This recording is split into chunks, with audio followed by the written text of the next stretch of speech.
coming up on Marriage Today with Jimmy and Karen.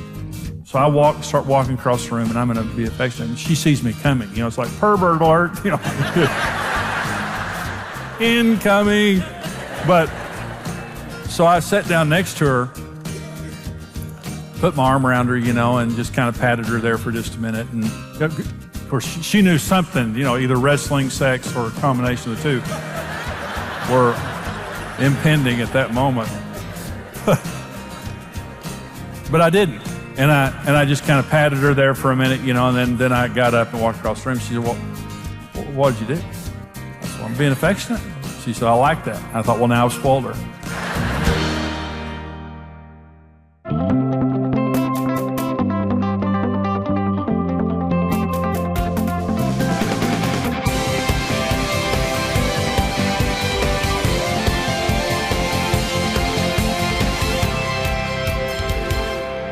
Your spouse is different than you are. The 4 major needs of a man are different than the 4 major needs of a woman. Now, this doesn't sound good, but it's a true statement. If you married someone normal, they're not like you. Okay, that doesn't sound good. But if you married I thought Karen, she's the most attractive woman in the world, but gosh, she's so weird. You know, she was just so strange. And the reason she was strange is she wasn't like me, because I'm the epicenter of normal. Normal's me. So she was just so different than me, and most people take the energy that God gave them to love each other trying to change each other. And in many marriages, it's a battle of who's going to win. Is this going to be a woman home or a man home? Is it going to be a home where my needs prevail or your needs prevail? Let me say this. In a Christian marriage, it's a win-win situation. No one loses. Everyone gets their needs met, but when you have a bad marriage, it means I'm rejecting your inherent differences. Let me say this. When you reject my needs, you reject me. When I'm telling you what my needs are and you keep rejecting that, that's rejection. It feels like rejection. It's frustrating. And so when I'm telling you what my needs are, I just need you to believe me. And I need you to accept that. Here are the 4 needs of a woman and how to understand and meet her needs. And the first is security. It says, husbands, love your wives just as Christ also loved the church and gave himself for her. The standard for women is respect your husband the way you would Jesus. The standard for men is give your life for her. Just like Jesus gave his life for you, you love her more than you love yourself. You sacrifice yourself for her. The mega need for men is honor. The mega need for women is security. So women feel most secure in an environment where there is a sacrificial, sensitive man that they're married to. Women feel most insecure when they're married to a selfish, detached man. Security to a woman just simply means, to my hurt, I will meet your needs. I come second. I'm not the head of this home, so I can get it my way, and I get the big chair and the clicker in the living room. I'm the head of this home so that I can serve you and make sure whatever you need, you get it first before I get it. You come before me. And you'll never have to nag. You'll never have to beg. Tell me once. I'm studying you. You're on my heart. Tell me once and you'll get it. And if I don't agree, I'll tell you right up front. But if I tell you no, it's only because it's not a good thing for you. But I will sacrifice to meet your needs. Women are in heaven. Women are in heaven. They need security. Here's how to meet your wife's need for security. Communicate your commitment to sacrifice for her. Husbands, love your wives as Christ loved the church. He gave himself for her. I will have to sacrifice something. I'll have to sacrifice an interest, a hobby, a friend, an event, an opportunity, a promotion. I don't know what I'm going to have to sacrifice. But here's the issue. Nothing is as important to me as you are, and I will sacrifice to make sure that your needs are met. Just the way Jesus sacrificed for me, I'm going to sacrifice for you. The second is be sensitive to your wife's needs, and don't make her nag or beg. Never, ever should your wife have to nag or beg. Romance, when you send your wife flowers or cards or you're romantic to your wife, what you're saying to your wife is you're on my heart. The lack of romance simply means I don't think about you. You're not on my heart. My uncle now, I did my uncle's funeral, this is years ago, and my uncle and my aunt were married for 40 years, had a wonderful marriage. I did my uncle's funeral, And when I was doing his eulogy, my aunt told me that for 40 years of marriage, he wrote her a new poem every day. Let me just tell you something. There's only so many ways you can work around roses are red, violet, Think about that for just a minute. Every day for 40 years. And they had I never even thought about it. They had a wonderful marriage. She was the happiest woman on earth. I said, are you kidding me? She said, on our dining room table every morning, there was a new poem that he wrote me. You know what that means? When he was alone every morning, he was thinking about her. As opposed to a man who's never romantic. And it just means my mind is somewhere else. And so I'm sensitive to you. Be a faithful provider and a faithful money manager, because that's another part of her security, is knowing that she's going to be provided for. And let me say this, whatever job you have, some of the most important people in society are not well paid. Teachers, policemen deserve a lot more money than they get. And the issue, give them a hand.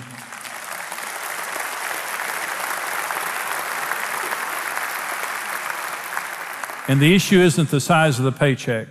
The issue is the size of the commitment, which just simply means I'm going to provide for this home, and I'm going to make sure that I lead in the financial management of the home. And I'll talk about that more in just a minute. Number 2 need for a woman is soft, non-sexual affection. Again, women need this. And the more non-sexual, soft affection they get, the more sexual they become, which is an amazing thing. And so you need to be physically affectionate with your wife. You need to listen to her when she's telling you she wants to be held, and be patient and gentle. And what it communicates to her is she's more to you than just a sex object. That, again, you're connected on a higher level than just sex. And to her, that's connection. When you're holding her hand, your arm is around her. I had one couple that he only touched her sexually. And she said, outside the bedroom, he's never touched me. He never held my hand, never put his arm around me. And there was a tremendous amount of anger and frustration there. I grew up with I have 2 older brothers, Damien and Lucifer. And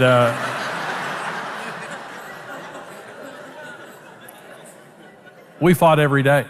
My parents were not affectionate people. I had wonderful parents. They were not affectionate people. And my brothers and I was the youngest of 3 boys. We fought every day. I mean, I just lived in a war zone. And I didn't know how to be affectionate. Karen and I started dating, and I knew how to be rough or sexual. I didn't know how to be affectionate. We started dating, and I just didn't know how to be affectionate. Karen wanted me to be affectionate. When I held her hand, I pinched around on it. And I like that. It feels good. I like that thing. She didn't like that at all. She'd say, that hurts. And I said, you'll toughen up.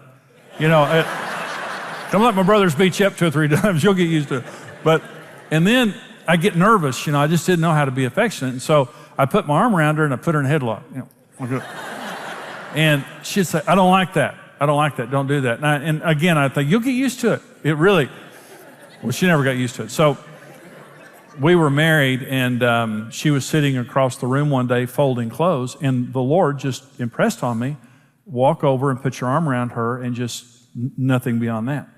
Just put your arm around her. Well, I'd never done that before. I mean, boy, I was so nervous. I thought, So she's over there folding clothes. We're sitting there in the room. So I start walking across the room, and I'm going to be affectionate. And she sees me coming. It's like pervert alert. Incoming. So I sat down next to her, put my arm around her, and just kind of patted her there for just a minute. And of course, she knew something, either wrestling, sex, or a combination of the two were impending at that moment. But I didn't. And I just kind of patted her there for a minute, and then I got up and walked across the room. She said, well, what did you do? I said, well, I'm being affectionate. She said, I like that. I thought, well, now I've spoiled her. And so we got in the car one day, and I said, let me hold your hand. I was getting better at being affectionate. I said, let me hold your hand. She said, no, because she didn't trust me, because I pinched her around. I said, let me hold your hand. And she said, no. And I said, let me hold your hand. She said, it just healed up. But I remember I held her hand and I didn't pinch it. And I just thought, that's, phenomenal. And so I learned to be affectionate with Karen, and it changed everything. I mean, and that's normal for me. I mean, I love it. But your wife needs non-sexual touching and affection. And some men would say, well, that's just not the way that I am. Doesn't matter. You need to change. You need to meet her need. It wasn't natural for me. I wasn't raised in that kind of a family, and it's not a need that I have. It's not a need that I have, but it's a need that she had. And so when I changed, it changed our marriage. It was tremendously important to her. Life is a journey, once full of hope, to make this world a better place, to leave a legacy to the ones we love.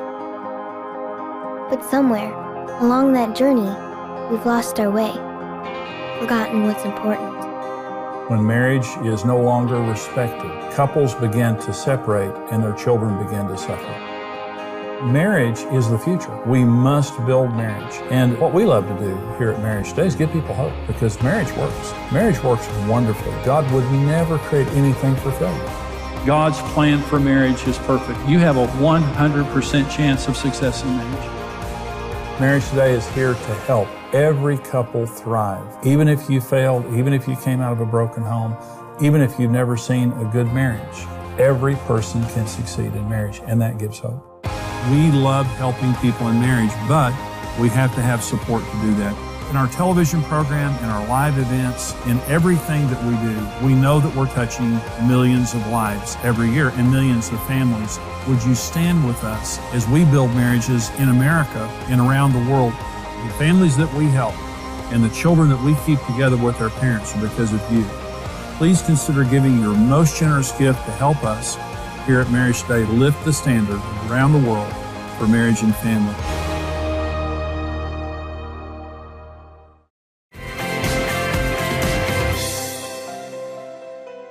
Number 3 need that women have is open and honest communication. Is women don't want headlines. They don't want grunts and groans. They don't want to hear nothing. Who'd you see today? No one. What'd you do? Nothing. I drove to work, stood in front of a blank wall and told everybody to be quiet.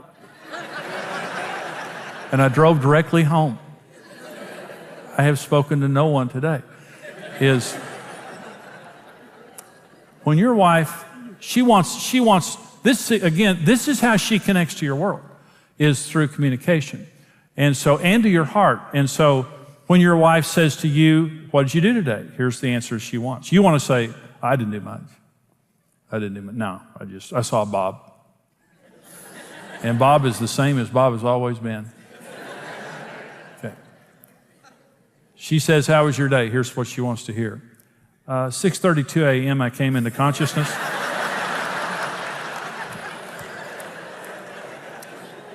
I still had my eyes closed, but I was feeling a little emotional about my meeting with Bob. And she wants the whole day, and she doesn't just want the event, she wants the feelings.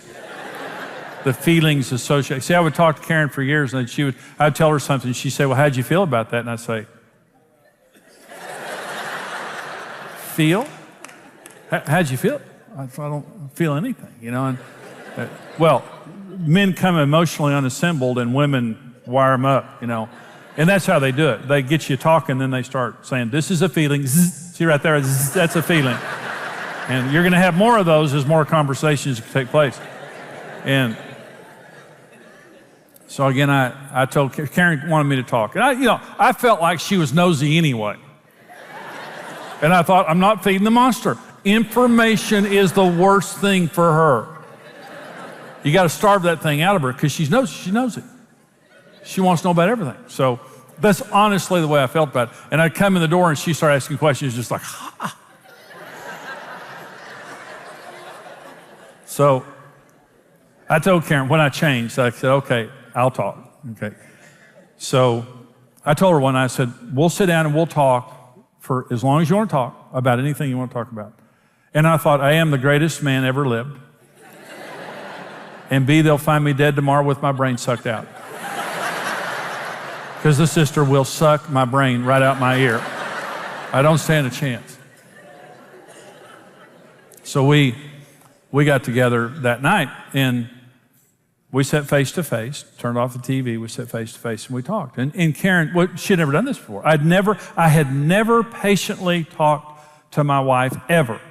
in our marriage and given her the response that she was looking for. So we started talking, and Karen, this and this and this and this and this and this. And she asked, what about this? What about this? What about this? And she would say, well, how'd you feel about that? Well, there's a couple of things in my childhood she knew about, and she always wanted to know, because she knew I was messed up, and she was just trying to locate the exact time and place, but she pretty much knew that. So she asked her, well, how'd you feel about that? I didn't know. Honestly, when I was growing up, I just shut off emotions because I couldn't handle them. Some of the things that happened, just like all of us, I just didn't know, so I just shut them off. Well, Karen knew that those things were still in there because women are amazing in this regard. They really are. And Karen would say, well, how'd you feel about that? And I said, Karen, honestly, I didn't feel anything about that. She said, yes, you did. You don't know what I feel. And so it was amazing because about a week or two later, I was praying, and the Lord brought it all back to me and began healing my life in that area. And Karen has been amazing with me because I love to talk now. I love talking to Karen. It's one of the favorite things I love to do. Your wife needs for you to talk. And you say, well, I'm just not as verbal as she is. Yeah, you are. It's just an attitude. You can talk as much as you want to talk. If you're with your friends at a basketball game, you talk their ear off. You talk her ear off. You tell her what she wants to know with a good attitude. And you open your heart up to her. She deserves that. It's the way she connects to your world. We don't meet each other's needs based on our needs or our desires. We meet each other's needs based on their needs in a commitment that we're going to do that for the rest of our lives. You meet each other's needs. Women, be more sexual than you feel. Men, be more conversational than you feel. And you'll have a happy marriage. I'm almost done. Last need of a woman is leadership.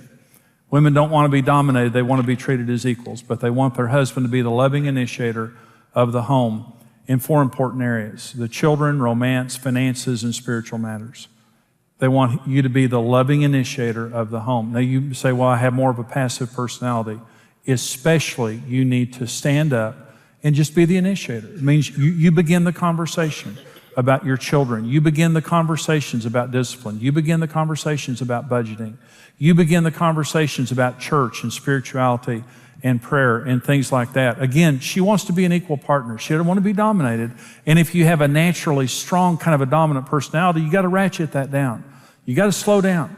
You have to make a decision that you're not going to make decisions without her, and you're not going to drag her or push her in the process. That you're going to treat her as an equal partner in everything that goes on, but you are going to be the initiator. Women love to be in a relationship with a man who is the loving initiator. I hope you enjoyed that message. That comes out of the fullest seminar that I do called Marriage on the Rock. It's the first I ever did. We continue to update it, but this is our most popular series. And we talk about the most important issue in marriage and the roles in marriage and how to understand and meet your spouse's needs and money and sex and in-laws and children. And all of those kinds of things are in the Marriage on the Rock series. And so we want to put this into your hands. As you support us here at Marriage Today, we go all over the world helping people to succeed in marriage and family relationships, and we need your financial help. And as you give a gift of any amount today to support us here, we want to give you the CD single, The Most Important Issue in Marriage. And it is the most important issue in marriage. And many people who fail in marriage fail simply because they don't understand this issue. And they're set up for failure from day one. We want to give you this CD single for your gift of any amount to bless you. Also, for those of you who are able to give $50 or more, we want to give you the entire seminar on CD, plus the Marriage on the Rock book. For those of you who can give $110 or more, and I know that's a lot, but this is something that can change not just your marriage and not just your family, but your marriage and family for generations. This is an investment in your marriage and family. For those of you who give $110 or more, we want to send you the entire seminar on DVD, plus the Marriage on the Rock book, plus our book, Happy, Happy Love, which is designed to help you to enhance your romance and intimacy, again, to bless your marriage. So we want to put these important resources into your hands, and here's how you can get them. Marriage on the Rock, the best-selling book and series, is the essential resource to having the marriage of your dreams. Through this power-packed series, marriage expert Jimmy Evans will show you how to deal with real-life challenges and offer easy-to-understand solutions that will transform your relationship. Jimmy will address all the major issues a couple will encounter, like communication, finances, sex, kids, his and her needs, blended families, and much more. For your gift of any amount, you'll receive the CD single, The Most Important Issue in Marriage. For your gift of $50 or more, we'll send you the Marriage on the Rock book and CD series.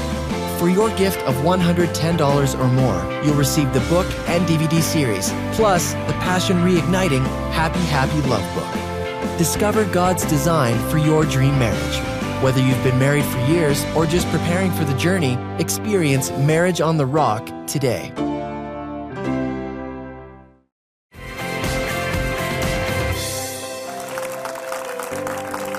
You know, this program today is on women's needs in marriage, and we do programs on men's needs also.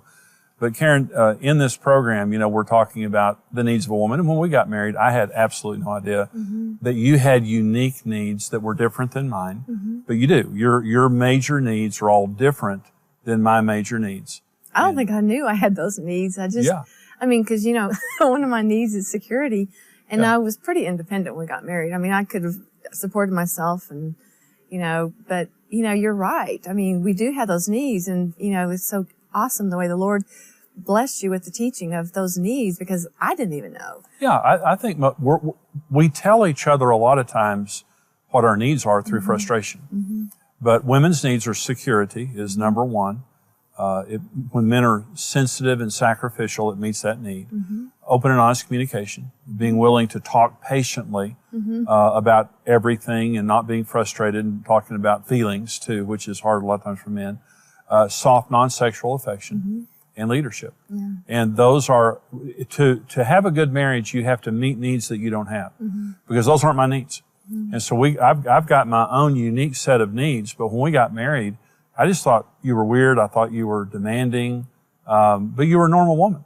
And you were just wanting me to come out of my world into your world and meet your needs. And of course, we've done that for many years, and it's wonderful. But it only works, and I'm talking to men now, because, you know, a woman can't meet her own needs. If we could meet our own needs, we wouldn't get married. But we get married because we're hoping our spouse will meet our needs. So we've got some questions here, Karen, from some of our viewers. Let me read the first one to you. Whenever I ask my husband to help around the house, he gets resentful. He's quick to turn the conversation to my shortcomings. How can we work together more? Well, I can remember you were never this way. But I do remember one time when I asked you to take the trash out. I don't remember. And it's like we were first married, and I can remember I was really stressed because of the kids and everything. And I said, you know, honey, can you please take the trash out? I'll get to it, I want. And I'm thinking, and so I think it's just a common thing, in other words. I think that a lot of couples go through this where the man just resents. You know, he works all day, he comes home, you know, the kids are, you know, screaming and crying, the house is a mess, you know, and then the wife is asking him to do something. And so, in his mind, he's probably thinking, what have you done all day? And I was like, you might want to walk back out the door and not say that again. Because as a woman, we have so much, you know, going on in our day, more than what most men understand. And, you know, just that it goes back again to the respect of each other's, what each other's worlds looks like. You know, the husband needs to come in and check out from the business world and remember when he's driving in that driveway, I'm coming into the world that I want to live in, that this is why I live my life.